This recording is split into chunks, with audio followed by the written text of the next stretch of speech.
Sam Shimon gave me the initiative to read Maccabees, so I'm going to read Maccabees 1, and then I'll read Maccabees 2, and then I'll read Maccabees 3. But first, I'll start off with Maccabees 1. Praise Jesus. Okay, Maccabees 1 author.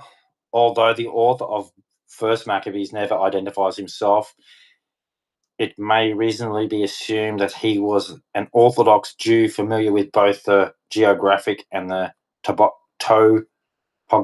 topography of Judea. Date about 104 BC. According to the last two verses of the book, 16, 23, 24, the work was compiled during shortly after the reign of John Hyrcanus, 134 to 104 BC, the high priest and ruler of Israel. It covers the period from the reign of Antiochus, 4. Is it 4? Yeah, that's 4. Emphasis, MP, man. Epiphanes, 175 to 164 BC, to the succession of John Hyrcanus, Hyrcanus. Major theme: God's deliverance of Israel during the Jewish wars. The author makes it clear that God chose the Hasmonean family as the instrument of his deliverance. 562, their primary objective was the rededication of the temple, an event still celebrated by Jews everywhere as the festival of Hanukkah, from the Hebrew word for dedication. Background: First Maccabees was originally written in Hebrew and was probably called the Hasmoneans after Matthias of the house of Hashmon. It was Matthias who began the Jewish revolt with the help of his 5 sons. The bulk of the book recounts Judah's war against Antiochus IV, the Seleucid ruler who tried to force Hellenism upon the Jews. All right, hang on, I'll just turn the light on so I can see a bit better. Should take about an hour to read it all. All right. Maccabees 1, Alexander the Great. After Alexander, the son of Philip the Macedonian, came out of the land of Kittim and conquered Macedonia and defeated Darius, the king of the Persians and Medes, it's Medes, and reigned in his place. He was already king of Greece. He then fought numerous wars, conquered for treasures, and slaughtered the kings of the earth. He went to the ends of the earth and took the spoils of many nations.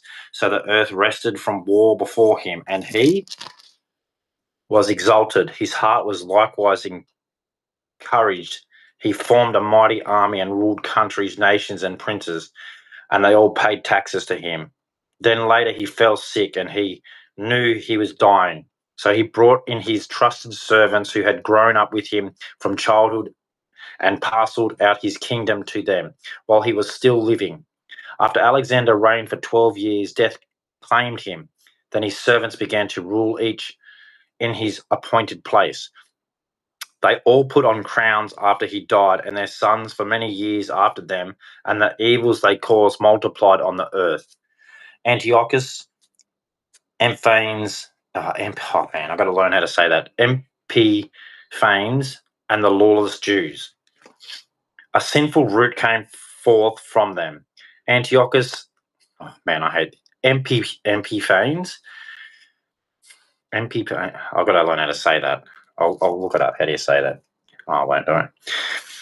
Epiphanes, the son of Antiochus, the king who was a hostage in Rome. He began his reign in the 137th year of the kingdom of Greeks. In those days, lawless men came forth from the sons of Israel, and they persuaded many, saying, "Let us make a covenant with the Gentiles surrounding us, for ever since we were separated from them, many evils have found us."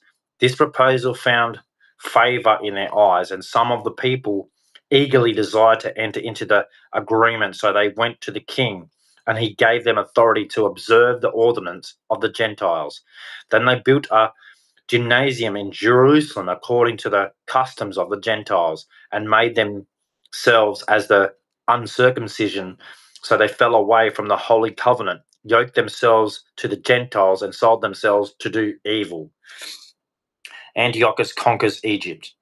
Thus the kingdom was prepared before Antiochus, and he determined he would reign over the land of Egypt so as to rule over two kingdoms. Thus he entered Egypt with a strong multitude of chariots, elephants, cavalrymen, and a large army. He engaged Ptolemy, king of Egypt, in battle of Ptolemy, turned from him in shame and fled. Many were wounded and fell. So they captured mighty cities in Egypt, and Antiochus took spoils in the land of Egypt. Hang on, I just want to see how to say these names. What do you got? Oh, you're not saying it properly. Well, I don't. They've always got silent letters in their names and stuff. So, what's the first one? How to say? What's this one? Where's his name? This one.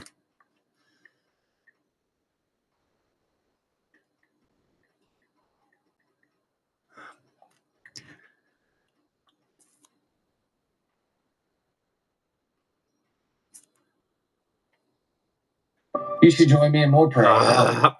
It's always YouTube. I look for something. No, we got to put an ad. I don't care. We are looking at how to pronounce this name, as well as how to say more interesting and related names from history as well. So make sure to stay tuned and consider subscribing. I just wanted to say it. I didn't need a big Epiphanies. Epiphanies. It is normally Okay, Epiphanies. There you go. That's all you had to say. I didn't need a big thing of something. Just Epiphanies. Okay, that's that one. How to say? What's this other one? Where is it? This one. PTOL.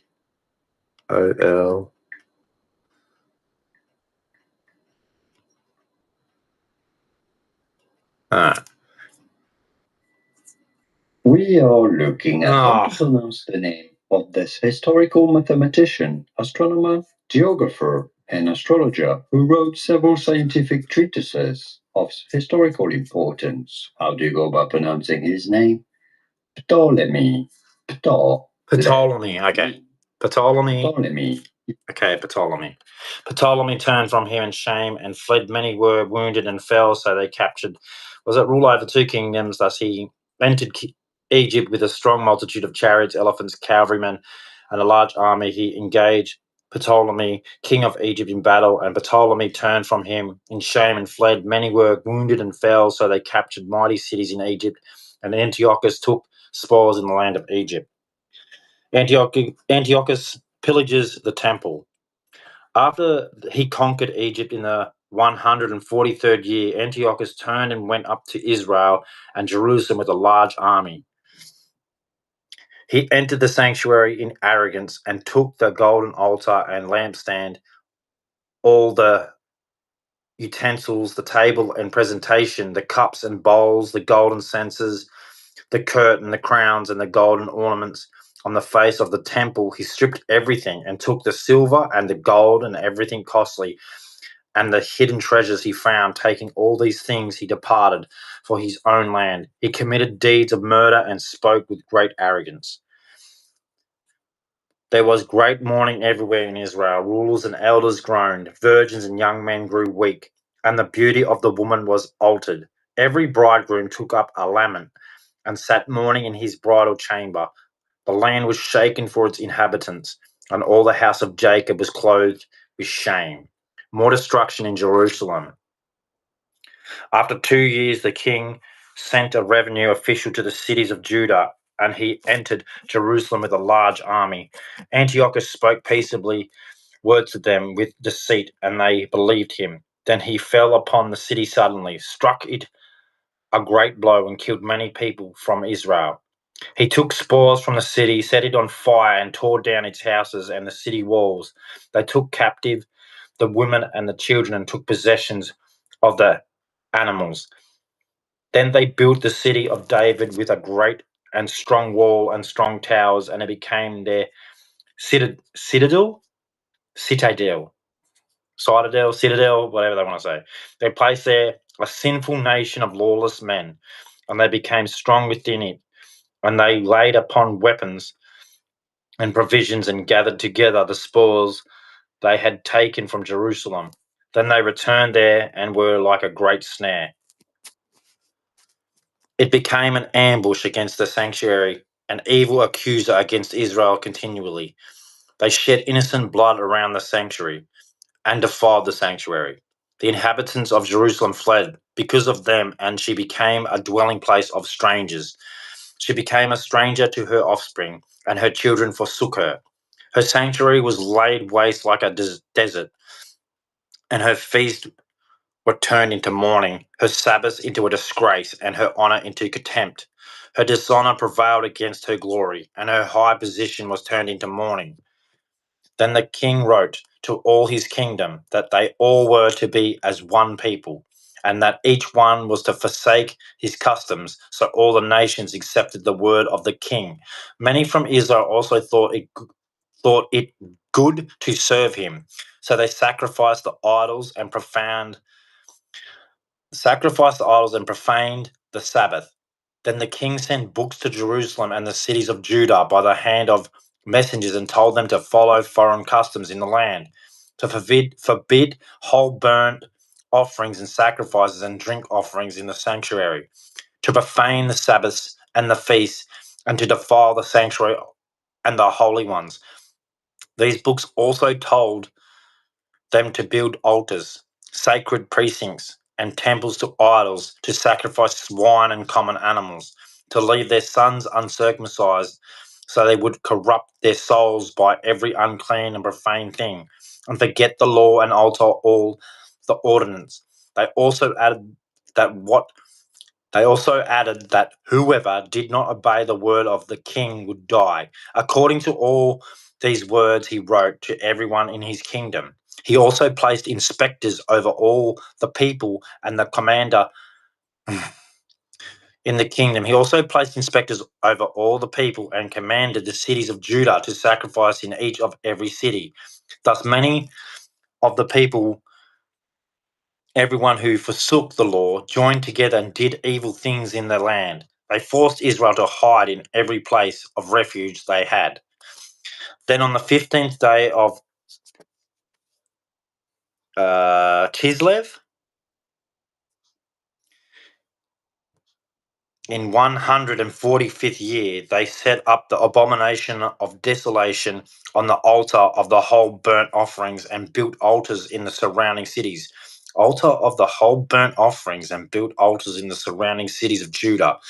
They also burned incense at the doors of houses and in the streets. And when they found books of the law, they tore them to pieces and burnt them in the fire. Whenever a book of the covenant was found in someone's possession, or if anyone sympathized with the law, the judgment of the king was to kill them. They acted with their might against Israel, against those who were found month after month in the cities. That on the 25th day of the month they sacrificed on the altar which was on top of the altar of the whole burnt offerings. In keeping with the decree, they sentenced to death the woman who had their children circumcised, and the families who had circumcised them, and hung the infants from their mothers' necks. Yet many in Israel grew strong and determined in themselves not to eat unclean things. They chose rather to die than be defiled by foods or profane the holy covenant. So they died, and great wrath came upon Israel. Maccabees 1. Maccabees 2. The zeal of Matthias. In those days, Matthias, the son of John of the tribe of Simeon, a priest of the sons of Joarib, Joarib, Joarib, Joarib, Joarib, rose up from Jerusalem and settled in Median. He had 5 sons, John called Gadi, Simon called Thiasi, Judas called Maccabeus, Eliza called Avaran, And Jonathan called Aphis. He saw the blasphemers take place in Judah and Jerusalem and said, Alas, why was I born to see this, the ruin of my people, the destruction of the holy city, and to live there when it was delivered into the hand of the enemy, the sanctuary into the hand of foreigners? Her temple has become like a man without honor. Her glorious vessels were carried away into captivity. Her infants have been slain in the streets, her young men with the sword of the enemy. What nation has not inherited her palaces and taken hold of her spoils? All her adornment has been removed. In place of freedom, she has become a slave. And behold, our sanctuary, our beauty, and our glory have been laid waste, and the Gentiles have desecrated it. Why should we live any longer? Thus Matthias and his sons tore their clothes, but on sackcloth and mourned exceedingly. Sackcloth and mourned exceedingly. Apostasy at Modean. Now those from the king who were enforcing the apostasy journeyed to the city of Median to make them offer sacrifice. And many from Israel also came with them. So Matthias and his sons gathered together. Then those from the king spoke to Matthias, saying, You are a great and you are a great and glorious leader in the city, and supported by your sons and brothers. Now come, be the first to follow the decree of the king, as all the Gentiles and the men of Judah have done, and those who remain in Jerusalem. And you and your sons will be among the king's friends, and you and your sons will be honored with silver and gold and many rewards. Then Matthias answered, speaking with a loud voice, Though all the Gentiles in the house of the kingdom of the king obey him, and each turns from the worship of their fathers and chooses to follow his commands, my sons and my brothers and I will continue in the covenant of our fathers. Far be it from us to forsake the law and the ordinances. We will not obey the words of the king to turn aside from our worship to the right or to the left. When he finished saying these words, a Jew came forward in the sight of everyone to sacrifice upon the altar in Median, in accordance with the king's decree. When Matthias saw him, he was filled with zeal, and his heart trembled and poured forth anger in judgment. Then he ran and slew him upon the altar. So he killed the king's man. He killed the king's man who wanted to offer sacrifice at that time. And he tore down the altar. Thus he had zeal for the law, just as Phinehas had against Zambri, the son of Solomon. Warfare in the wilderness. Then Matthias cried out with a loud voice in the city, saying, Everyone who has zeal for the law and holds to the covenant, let him follow me. So he and his sons fled in the mountains and left behind whatever they had in the city. Then many who sought righteousness and judgment went down to the desert to live there. They, their sons, their women, and their cattle, because evils increased severely against them. It was also announced to the king's men and the soldiers in Jerusalem, the king of David, that certain men who had scattered when the command of the king was made known had gone into hiding in the desert. Thus many ran after them, tracked them down, marched against them, and engaged them in battle on the Sabbath day. Then they said to them, Now come out and do the will of the king, and you shall live. But they answered, We will not come out, nor will we do the will of the king to desecrate the Sabbath day. So the enemy rushed into battle against them, yet they did not answer them, nor did they cast a stone, nor did they block up their hiding places, saying, Let us all die in our innocent. Heaven and earth will testify for us that you destroyed us unjustly. So the king's men rose against them in battle on the Sabbath, and they died along with their women, children, and cattle, as many as 1,000 people. As many as 1,000 people. Then Matthias and his friends grieved for them exceedingly. So each one said to the neighbor, If we do as our brothers did and fail to fight against the Gentiles for our life and our ordinances, they will quickly wipe us off the earth. They'll quickly wipe us off the earth. So they resolved on that day, saying, every man who come against us for battle on the Sabbath day, let us war against him. And we shall not all die as our brothers did in their hiding places. Then the synagogues of the Hasidims gathered with them, a mighty army from Israel, everyone who willingly offered himself for the law, everyone who escaped from his evils was added to them and became their support. So they formed an army and struck the sinners in their wrath, and the lawless men in their anger. The rest fled to the Gentiles to be rescued. Matthias and his allies also surrounded the altars and tore them down. And they circumcised the uncircumcised boys by force, as many as they found in the mountains of Israel. Thus they pursued the sons of arrogance, and the undertaking prospered in their hand. They took the law out of the hand of the Gentiles and the kings, and did not allow the sinners to dominate them. The last days of Matthias.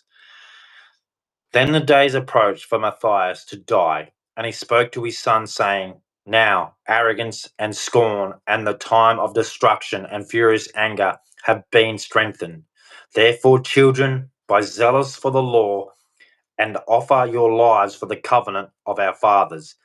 And remember the deeds our fathers did in their generations and received great honor and everlasting name. Was not Abraham found faithful in trial, and it was reckoned to him as righteousness? And Joseph, at the time of his trouble, kept the commandment and became ruler of Egypt. Phinehas, our father, showed true zeal and received a covenant of eternal priesthood. Joshua fulfilled the word and became a judge in Israel. Caleb testified in the assembly and received an inheritance in the land. David, in the mercy shown him, inherited the throne of the kingdom forever. In his great zeal for the law, Elijah was taken up to heaven. Ananias, Azarias, and Mishael believed and were saved from the fiery furnace. In his innocence, Daniel was delivered from the mouth of lions.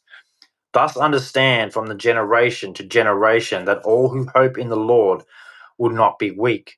Do not fear the words of a sinful man, because his glory is like manure and worms. Today he will be exalted, but tomorrow he will not be found, for he returned to his dust, and his purpose will perish. Children, be courageous and strong in the law, because you will be honored by it. So behold Simeon, your brother, and I know he is a man of wisdom. Listen to him every day, and he shall be your father. Judas Maccabeus, mighty in fighting from his youth, he shall be the leader of your army, and he will fight the fight of the people. And you bring forth with you all those who are doers of the law and seek justice for your people. Repay the Gentiles in full and hold fast to the ordinance of the law. Then he blessed them and was added to his fathers. So he died in 146 years and was buried in the tomb of his fathers in Median. And all of Israel mourned him with great mourning. Maccabees. First Maccabees 2.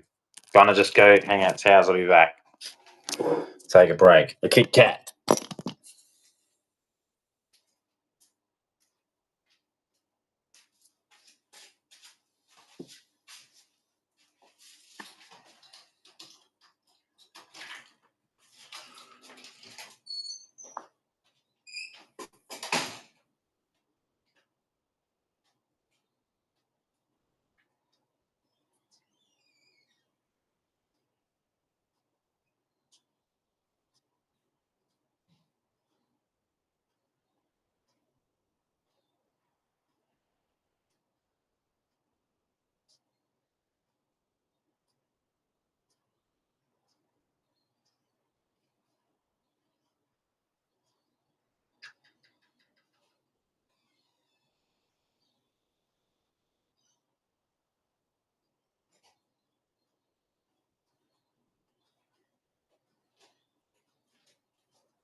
Uh,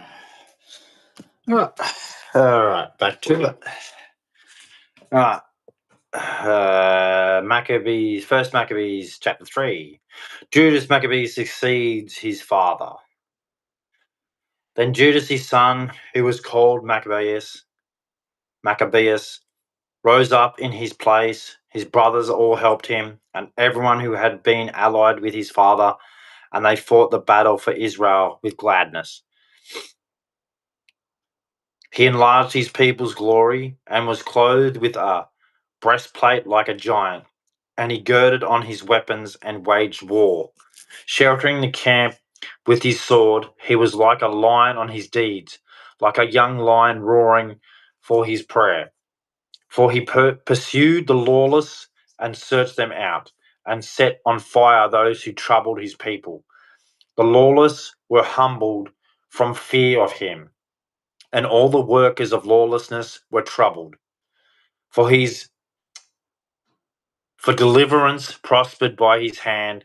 He embittered many rulers, and brought joy to Jacob by his deeds, and many his memory be blessed forever. He passed through the cities of Judah, and destroyed the ungodly from the land, and he turned wrath away from Israel. His name was known to the ends of the earth, and he gathered those who were perishing. Judah's early victories. Then Apollonius gathered the Gentiles together and brought a great army from Samaria to wage war with Israel. But Judas knew it and went out to meet him. He struck and killed him, and many wounded fell, and the rest fled. They took their spoils, and Judas took the sword of Apollonius and fought with it every day. Now Seron, the leader of the army of Syria, heard Judas had gathered a large assembly of faithful men with him, and they were going out into battle. So he said, I will make a name for myself and be honored in the kingdom. I will fight Judas and his followers, who despise the word of the king. He set forth, and with him went an army of godless men, strong enough to help him take vengeance on the sons of Israel. So he drew near to the highlands of Beth Horon, and Judas went out to meet him with only a few allies. As they saw the army coming to meet them, they said to Judas, how will we, being few, be able to fight against such a powerful number? We who have come out today are weak from lack of food. Then Judas said, it is easy to hem in many at the hands of a few, and it makes no difference before heaven to save with many or with few. For victory in battle does not come from the size of the army, but from the might of heaven. These come against us in the abundance of insolence and lawlessness to seize us and our women and children and to take spoils from us. But we are fighting for our lives and our laws. God himself will crush them from before our face. But as for you, do not fear because of them. When he was through speaking, Judas suddenly rushed against them, and Seron and his army were destroyed before him. He pursued him into the descent. He pursued him in the descent of Beth Heron as far as the plain. Around 800 of their soldiers perished. The remainder fled into the land of Philistines. Then fear of Judas and his brothers began, and terror fell upon the nations around them. So his fame reached the king, and the Gentiles talked about the battles of Judas. Syrian counterattack. When Antiochus the king heard... I found this on the web for Syrian counter. No, I don't want to hear you. When Antiochus the king heard these words, he was very angry, and he sent and gathered all the forces of his kingdom, an exceedingly strong army. He also opened his treasury and gave a year wages to the troops, and commanded them to be ready for any need.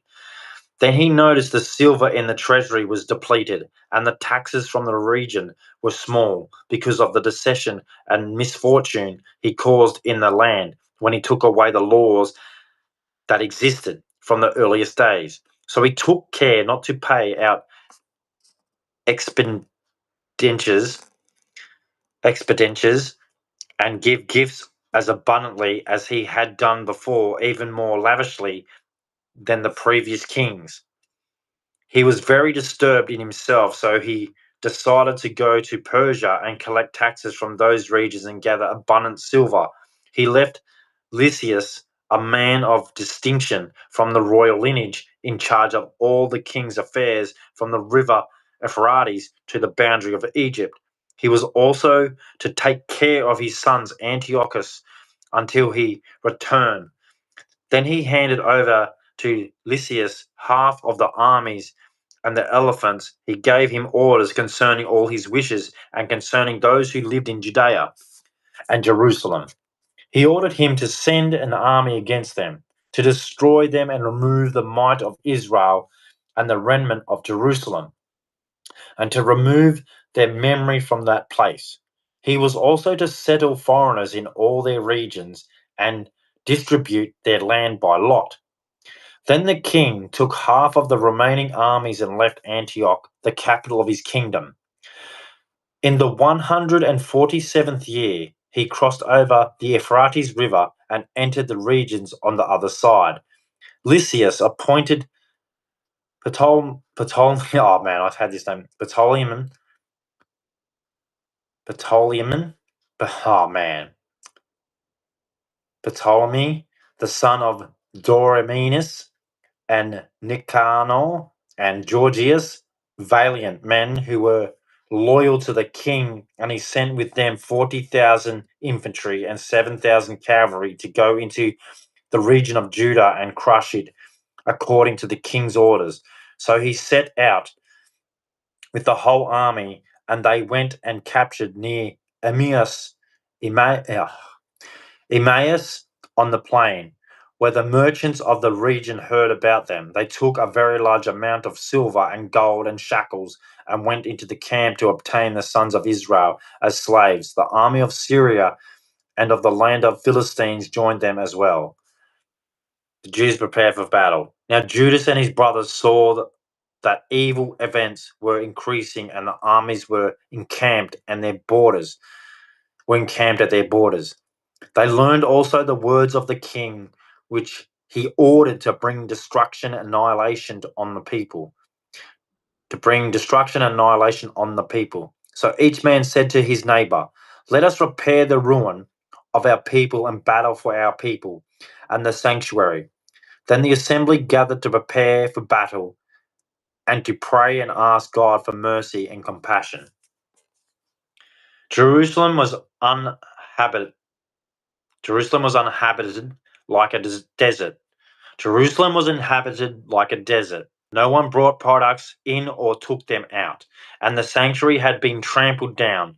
The sons of foreigners were in the citadel and lodging place for the Gentiles. Gladness was taken from Jacob, and flute and harp played no more. They assembled and went into Mizpah, opposite Jerusalem, because at a former time Mizpah was a place for prayer in Israel.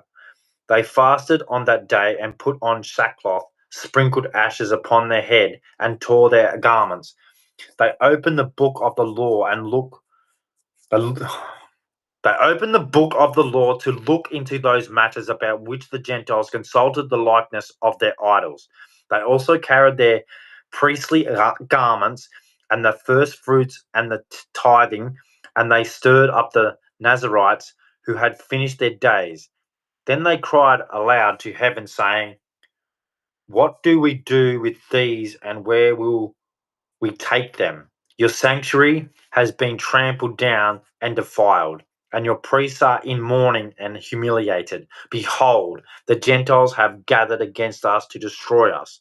You know what they plan against us. How will we be able to stand against them if you will not help us?" Then they blew the trumpets and cried out with a loud shout. After this, Judas appointed rulers for the people, leaders for thousands and hundreds and fifties and tens. He ordered those who were building houses or were betrothed to women or were growing vineyards or were afraid to return each one to his own home, according to the law. Then the army departed and set up camp south of Emmaus. Emmaus. I'm going to get. Judas said to them, "Be ready at dawn to fight with these Gentiles who had gathered against us to destroy us and our sanctuary.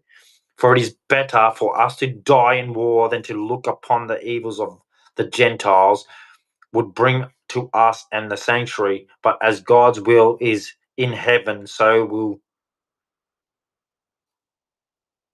he will do.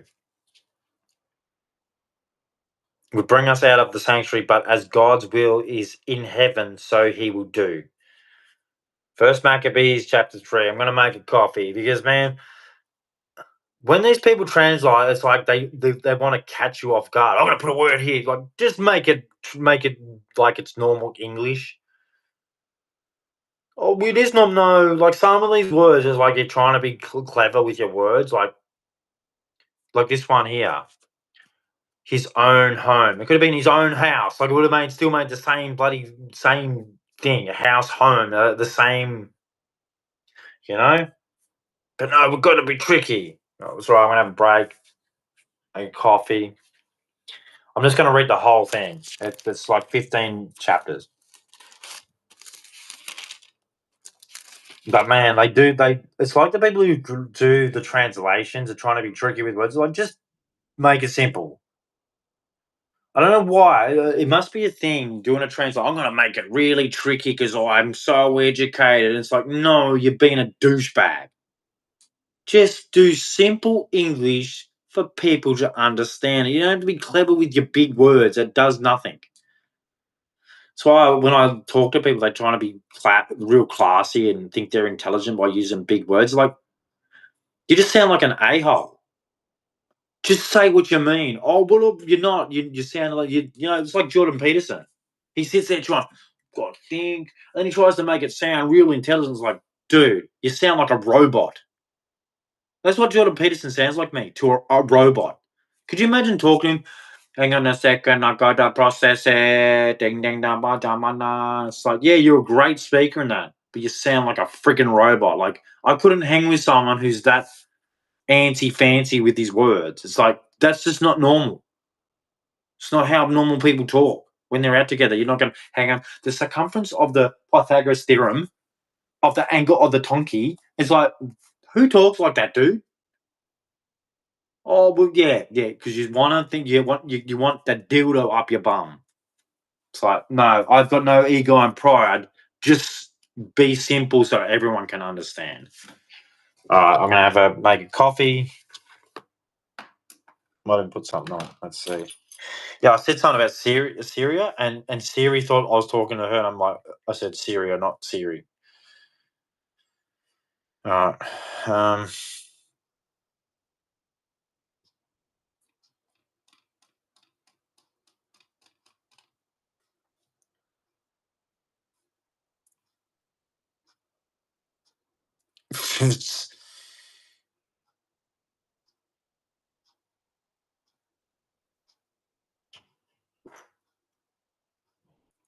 What have we got here?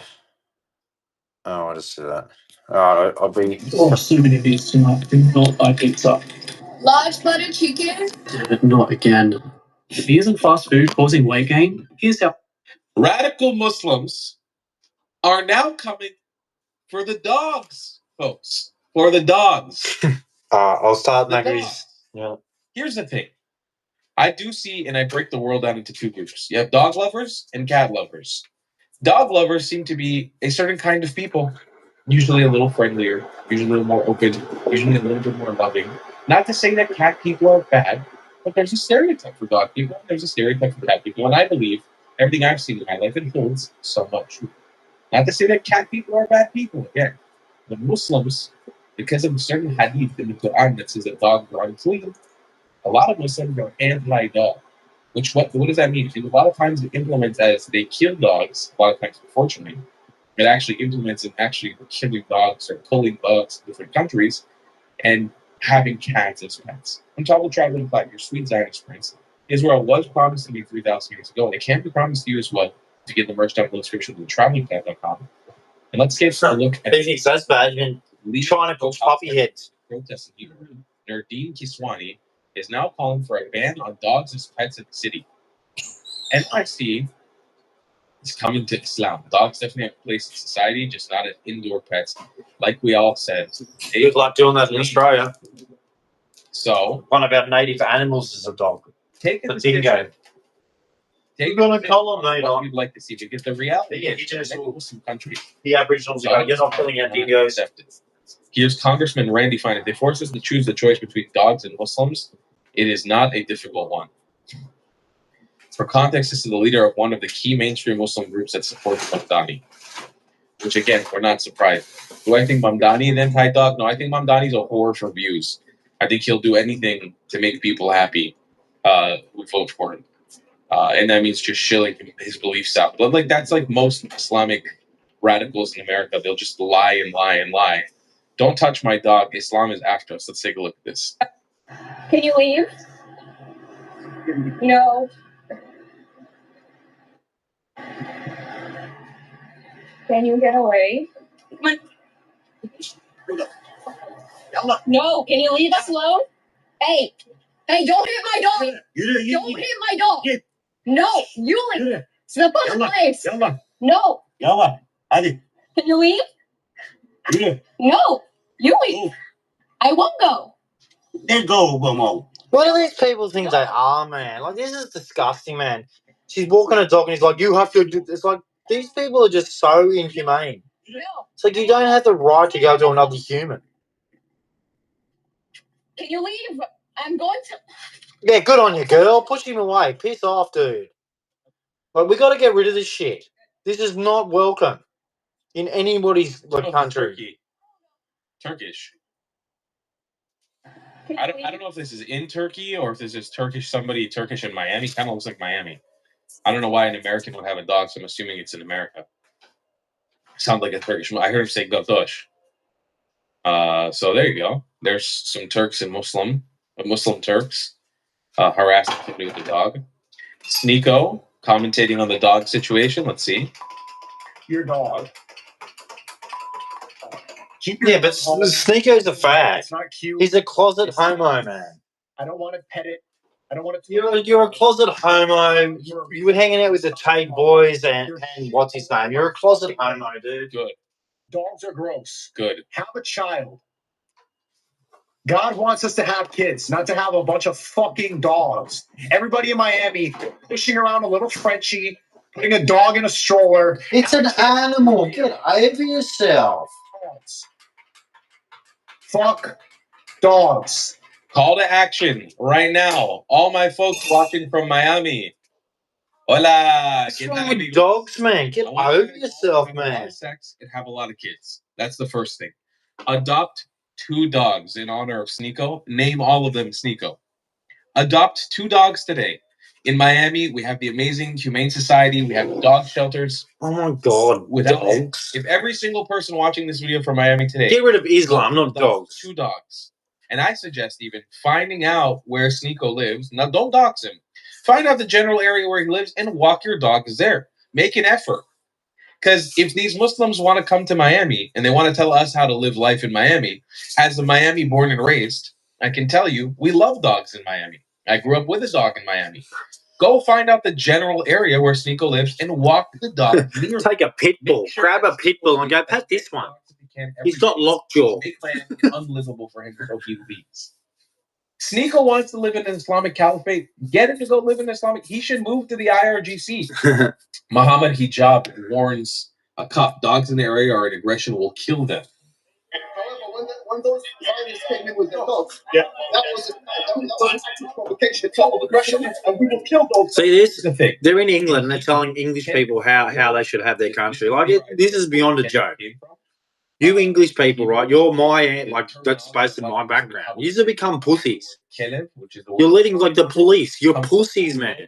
He's telling you how to have your country. You know how pathetic you are sitting there going, I'm a copper.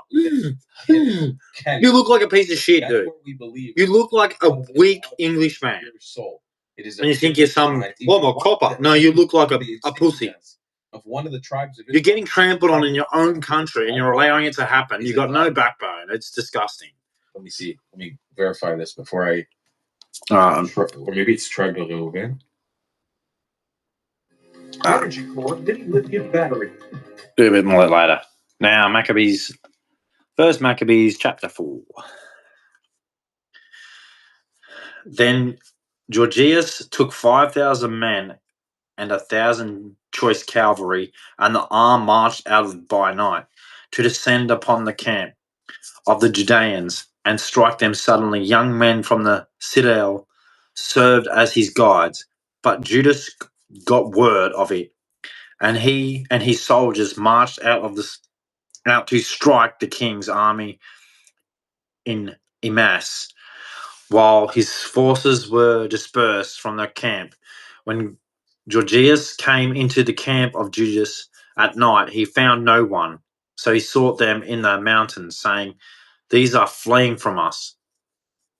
At first light, Judas was seen on the plain with 3,000 men, but they did not have armor and swords as they wished. They saw the Gentiles' camp with strong fortification and surrounded by cavalry trained for battle. But Judas said to his men, "Do not be afraid of their numbers or of their attack. Remember how our fathers were saved in the Red Sea when Pharaoh pursued them with his army. So now let us cry out to heaven to see if the Lord will be with us. And remember the covenant of our fathers and crush these forces before us this day, that all the nations will know that he is Redeemer and Savior of Israel." So the Gentiles lifted their eyes and saw them coming opposite them, and they departed from their camp and went into battle. Then those with Judas surrounded. Man, I'm going to do one more, and then because I'm starting to not see words and it's coming out real funky. So the Gentiles lifted up their eyes and saw them coming opposite them, and they departed from their camp and went into battle. Then those with Judas sounded the trumpets. Thus they met, and the foreigners were crushed, fleeing into the plain. All those remaining fell by the sword. They pursued them as far as Gazara, and as far as the plain of Idumea, and Azotus, and Jamnia, and about 3,000 of their men fell. Then Judas and his army returned from pursuing them. And he said to the people, "Do not desire the spoils, for the battle is before us. Georgius and his army are in the mountain nearby, but stand firm before our enemies and battle them, and afterwards take the spoils boldly." While Judas was finishing these words, an enemy detachment was seen peeping out from the mountains, and they saw that their army had been put to flight, and that Judeans had set their camp on fire, for the smoke that was seen revealed what had happened. When they became aware of this, they were very afraid, and when they observed the forces of Judas prepared for battle in the plain, they fled to the region of the Philistines. Judas returned to take spoils from their camp, and they took massive amounts of gold and silver and cloth, dyed blue and purple, and abundant wealth. As they returned from battle, they sang hymns and blessed heaven, because the Lord is good, for his mercy endures forever. Thus great deliverance happened on Israel on the day. But all the Gentiles were escaped, went and reported to Lysias everything that had happened. When he heard this, he was bewildered and disheartened, because things had not happened to Israel as he wished, and he had not turned out as the king commanded him. Judas defeats Lysias. The following year, Lysias recruited 60,000 chosen men and 50,000 cavalry so he could fight them. Then he came to Idumea and camped in Beth-zur, and Judas met them there with 10,000 soldiers. When he saw their mighty camp, he prayed and said, "Blessed are you, O Saviour of Israel, who stopped the attack of the giant warrior by the hand of your servant David, and delivered the Philistines' camp into the hands of Jonathan the son of Saul.